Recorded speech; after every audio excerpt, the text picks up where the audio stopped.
Welcome to the haunting room, where fear and mystery await. Turn off the lights, grab your courage, and prepare yourself for stories that will leave you trembling. Enter if you dare. What you hear next might just haunt you forever. Now, let's dive into today's terrifying tales.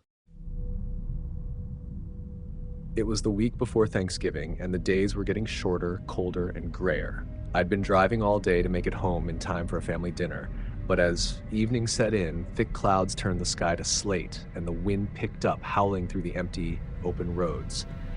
I had about 30 miles to go and just wanted to get home, but my gas light had been on for nearly 10 miles, so I started searching for a gas station. Finally, on a narrow, deserted stretch of road, I saw the dim, flickering neon sign of an old gas station peeking through the trees. It looked abandoned. Paint peeling from the walls, a single pump that looked as if it hadn't been updated since the 1950s. I nearly drove past it, but I didn't have a choice. I pulled up to the pump, turned off the engine, and got out, shivering as the icy November wind cut through my jacket. The whole place was silent except for the soft rustling of leaves. I felt a chill that had nothing to do with the temperature. As I started pumping gas, I heard a faint creak behind me, like footsteps. I whipped around, my eyes darting to the shadows. There was no one there. Trying to ignore the uneasy feeling creeping over me, I continued filling up. The pump was painfully slow, clicking every few seconds. I couldn't help but look around again, my nerves on edge. That's when I saw him. A figure standing near the edge of the woods, barely visible in the shadows. He was tall and thin, with messy hair and wearing an oversized coat. He seemed to be watching me, his face half hidden in the dark. I quickly looked away, pretending I hadn't noticed him, hoping he'd just leave. But then he started walking toward me, his footsteps crunching softly on the gravel. I forced myself to stay calm, trying not to look panicked as I kept one hand on the gas pump and the other hovering near my keys. He stopped a few feet away, his face now just visible in the glow of the station's dim light. His skin was pale and sallow, his eyes sunken and dark, like he hadn't slept in days. "Need some help?" he asked, his voice low and scratchy. "No, thanks, I've got it," I replied, trying to keep my voice steady. He didn't move, just stood there, staring at me with a strange, almost hungry expression.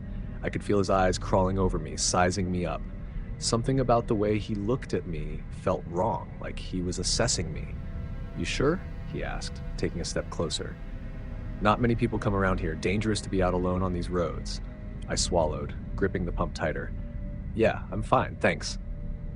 The pump finally clicked off, and I quickly replaced it, my hands shaking as I fumbled for my keys. But as I turned back toward my car, he was closer than before, blocking my way. He smiled, but there was no warmth in it.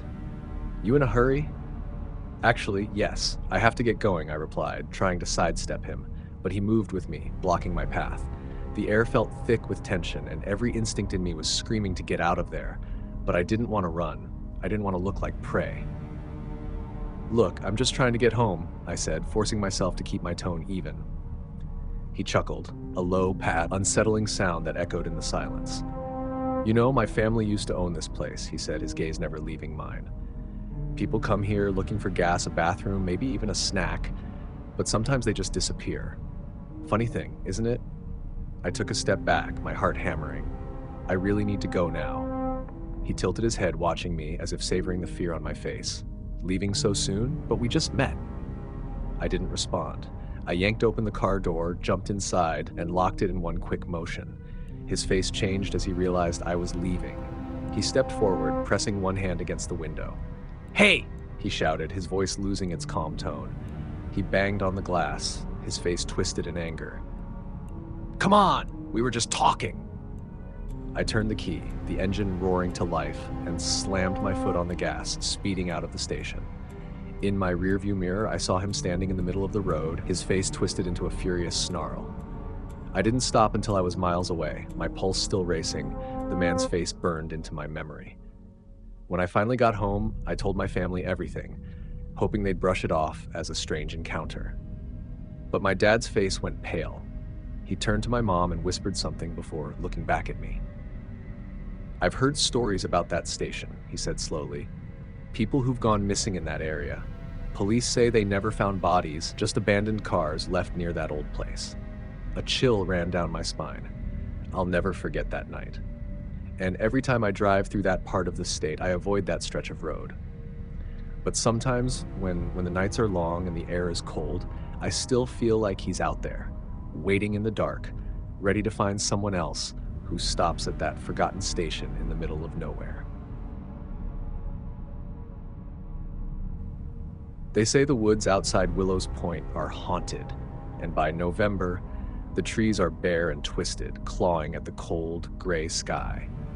It was late one afternoon near the end of the month when my friend Kayla dared me to go with her to the old Thistle House, hidden deep in those woods. The place had been abandoned for years after an entire family vanished one winter, leaving behind everything but their clothes neatly folded on the dining table. Locals say that if you visit after dark, the spirits of the family are still waiting for you. I didn't really believe in ghosts, but I couldn't shake the idea that something about the house felt wrong. But Kayla didn't give me much of a choice. It's November. This is the perfect time. Just one night. Come on. So we packed a couple of flashlights, some snacks, and 2 old sleeping bags, and made our way into the woods. By the time we reached the Thistle House, the last light of day was just a thin line on the horizon, and everything was quiet, like the woods were holding their breath. The house looked even worse than I'd imagined. 2 stories tall, with dark windows that seemed to watch us approach. The paint was peeling, the wood rotting, and the whole structure seemed to sink into the ground like it was trying to bury itself. Inside, the air was thick and stale. There was no power, so we walked through with our flashlights, sweeping the light over furniture that had been left untouched for years. Dust floated in the air, and the silence was so heavy it felt like we were underwater. We set up camp in what used to be the family room, laying out our sleeping bags near an old, cold fireplace. Kayla tried to make jokes to lighten the mood, but I could tell she was nervous too. The longer we stayed, the more the house seemed to press in on us, like it didn't want us there. Around midnight, we heard the first noise, a faint, dragging sound from upstairs. We both froze, our flashlights pointed at the ceiling. "You heard that, right?" Kayla whispered. I nodded, too scared to speak. We listened, but the sound didn't come again, so we decided to try to get some sleep. But every time I closed my eyes, I felt like someone was standing just outside the beam of my flashlight, watching us.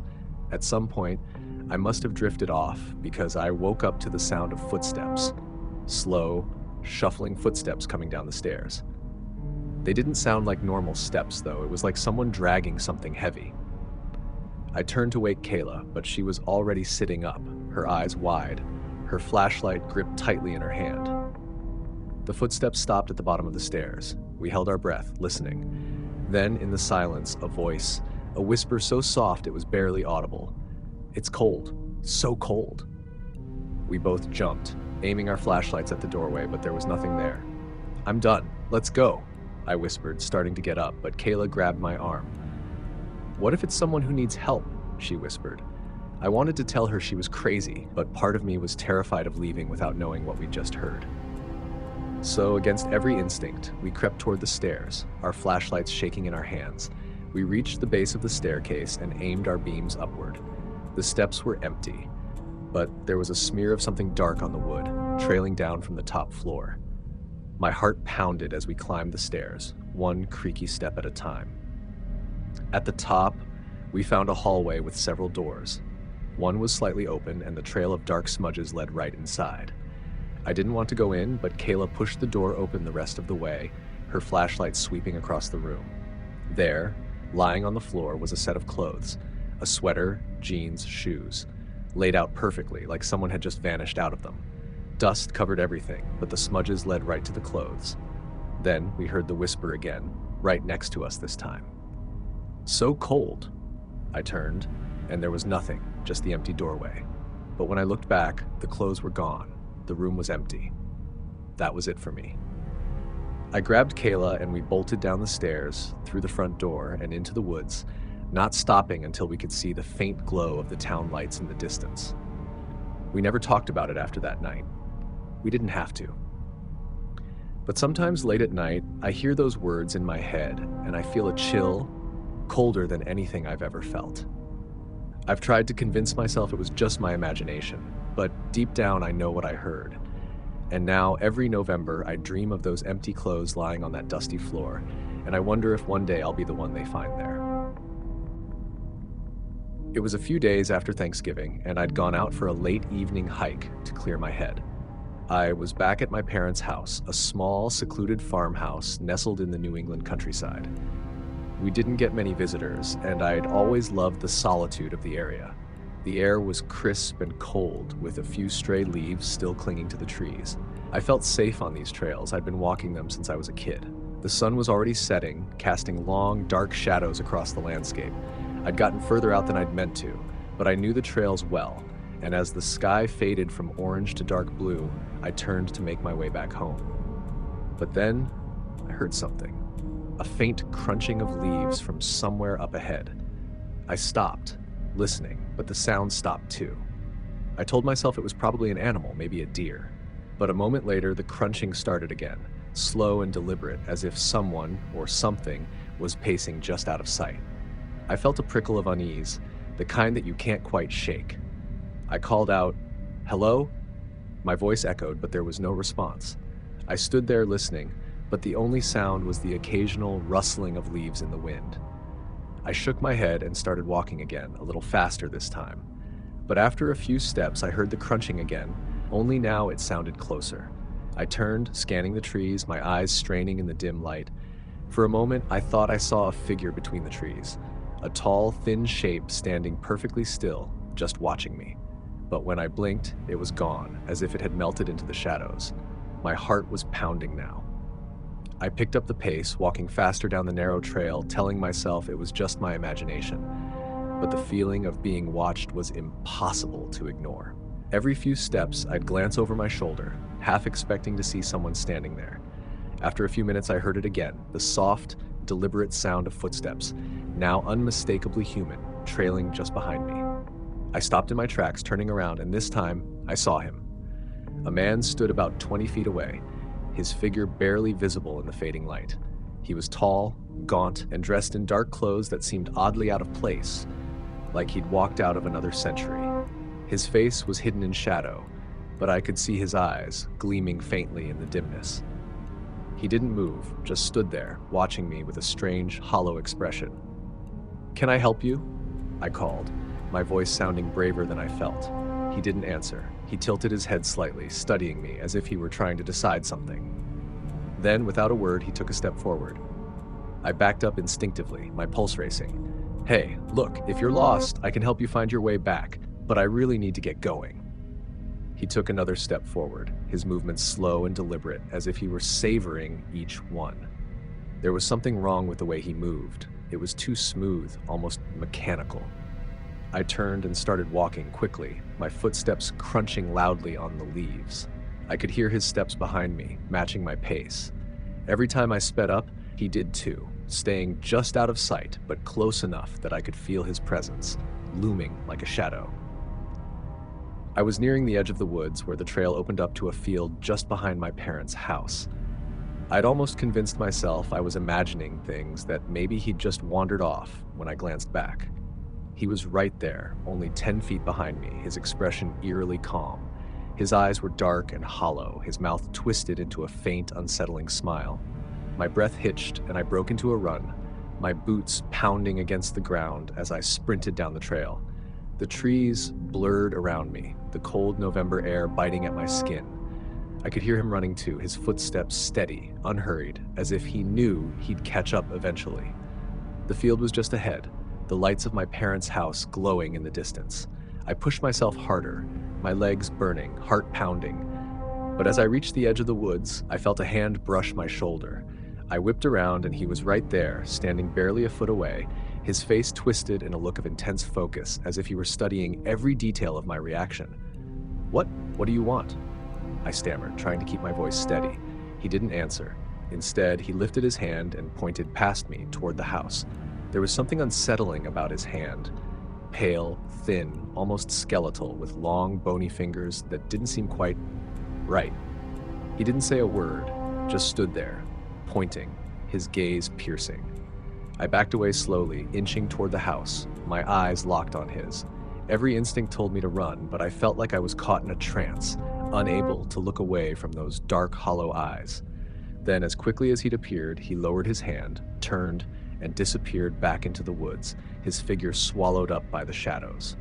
I stood there for a moment, heart racing, trying to process what had just happened. I felt as though I'd seen something I wasn't supposed to, as though he'd come from a place that didn't belong in this world. I practically sprinted back to the house, slamming the door behind me.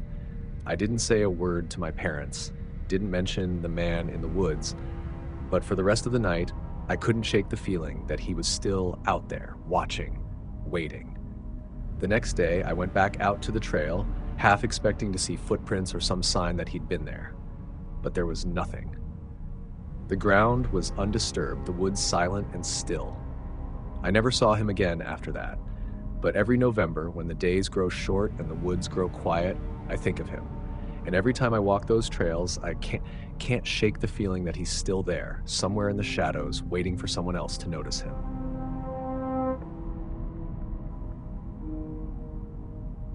They say November is the month of the dead, a time when the veil between worlds thins. Growing up in a small, fog-covered town, I always thought it was just a saying, a spooky phrase people use to make the dark days feel even darker. But one November night 3 years ago, I learned just how thin that veil could be. It was the evening before Thanksgiving, and I was making the long drive home from college through a nearly forgotten stretch of rural road. My family lived out in the countryside, nestled between forested hills and endless fields. By the time I reached the last stretch of the drive, it was pitch black, and a heavy fog had started rolling in, blanketing the fields and swallowing the road. My headlights barely cut through it, and everything beyond the glass felt damp, thick, and close. As I drove, I spotted something up ahead, a figure standing on the edge of the road, just outside the reach of my headlights. They were completely still, not trying to flag me down or get my attention, just waiting. I slowed, heart thumping. Something about them seemed wrong. At first, I couldn't make out any details, just a dark shape blending into the mist, but as I drew closer, I saw that it was a woman. Her head was tilted slightly to the side as if she was listening for something, and her eyes fixed on me as I pulled closer. When my car came alongside her, I realized her clothes looked out of place. She was dressed in an old-fashioned white dress, flowing and torn at the edges, and she had no shoes on her feet. Her skin was pale, almost translucent, and her eyes were hollow, unblinking, as they followed the car with an unnatural calm. As soon as I passed her, I felt a wave of cold wash over me, chilling me to the bone. But it wasn't just the cold, it was the smell, a faint, sweet, rotting scent that filled the car in an instant. I gagged, instinctively reaching to roll down the window, but when I looked back in the rearview mirror, she was gone. My skin prickled. There was no way she could have disappeared so fast. I took a shaky breath, telling myself it was just the fog playing tricks on my mind. I pressed my foot harder on the gas, hoping to leave her and whatever I'd just seen far behind. The road twisted and turned through the hills, and I was starting to relax when I felt it. A soft, shuffling sound coming from the back seat. My hands clenched the wheel as I glanced into the mirror. In the dim light, I could see a shape, huddled low in the back seat. I didn't dare turn around. My brain was racing, telling me it couldn't be possible, that I'd locked my car doors before setting off. But the shape, it was there, unmoving, as if waiting. I gripped the wheel, trying to stay calm. Who's back there? My voice cracked in the silence, but there was no answer. Just a faint, quiet shifting, like fabric brushing against leather. I couldn't take it anymore. I slammed on the brakes, bringing the car to a screeching halt, and threw open the door, stepping out into the freezing November air. Heart pounding, I slowly opened the back door, hoping to find that it was just a trick of the light, some bags casting odd shadows, but there was no one in the car. Feeling a wave of relief, I laughed nervously, closing the door. I must have been more exhausted than I'd realized. Shaking my head, I got back behind the wheel and turned the car back on, ready to get the rest of the way home. But when I looked up, there she was again, standing in front of the car, just a few feet beyond the glow of the headlights. The woman's face was now illuminated just enough for me to see her more clearly, and what I saw sent a jolt of terror through me. Her eyes were pitch black, no whites, just dark, empty pits staring back at me. Her mouth twisted into a haunting smile, stretching wider than seemed possible. I couldn't move. My hands were frozen to the steering wheel, my breath caught in my throat. She took a step forward, her bare feet making no sound on the asphalt. As she moved closer, I could hear her whispering something, too soft to make out at first, but growing louder with every step. "It's so cold," she whispered. "So cold." I couldn't take it. I floored the gas pedal, the car surging forward, and for a terrifying second, I thought I'd hit her. But when I drove through, there was nothing, just a rush of icy air filling the car and that same sweet, rotting smell lingering. I didn't look back this time. I drove straight home, hands shaking the whole way, and didn't breathe a word of what happened to anyone. But that wasn't the end. Every November since that night, I've seen her. Not on the road, but in my dreams. I'll be driving in the fog, and suddenly, she's there, standing in front of me, her black eyes fixed on mine, and each time she's a little closer. Now, as the month comes to an end, I've stopped driving at night, trying to avoid any chance of seeing her again. But deep down, I know she's still out there, waiting on the side of some forgotten road, her cold, empty gaze searching for me, and I'm terrified of the day she finally finds me.